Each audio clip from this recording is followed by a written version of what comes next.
This tutorial is designed to show you how to use the text-to-speech function within PDFs, PowerPoints, and Microsoft Word. Luckily, Word and PowerPoint use the same function, but we're going to go through it in a PDF first. As you can see here, we have the HPE Lesson 5 in Year 7 for next week. Now, if I go up to View and click on Read Out Loud, I can activate the Read Out Loud. Now what that means is that when I select areas, it will read it to me. Learning in real-life relevance.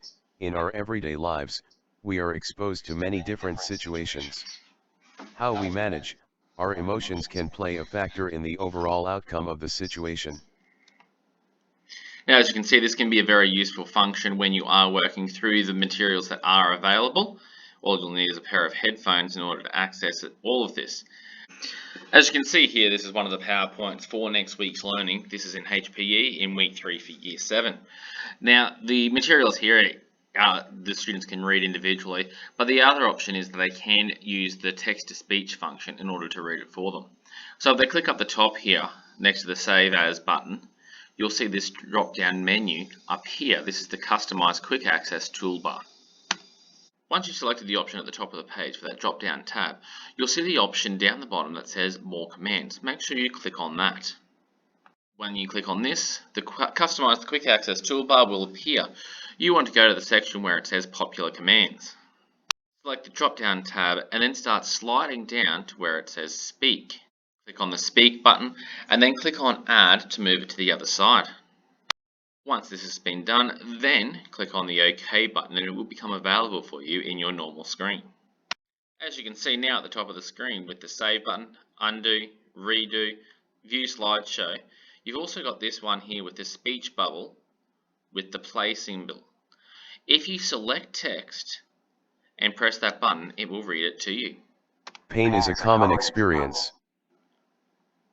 This function is also available through Microsoft Word. Made the function available throughout one Microsoft Office product, it might become available throughout them all, as you can see it here at the top of my screen. If it is not, then you can follow the same process where you click on the drop-down tab, go to the Customize Quick Access toolbar, select all commands and slide all the way down to Speak, add it and press OK. Once you've done that, you'll be back at this stage here where you can see the speech bubble and play symbol at the top. Once you've done that, the same process applies where if you highlight information and press the play button, it will read it to you. Thinking questions. Have you ever taken analgesics? What type of pain were you experiencing at the time? Did they help? What factors influenced you? This is also a valuable option when you're proofreading and checking your work. If you take a look here, I'm going to type something. I'm going to deliberately put in a mistake into it, and it's going to read it back to me, and I'm going to be able to pick up that mistake because it speaks it as it reads it.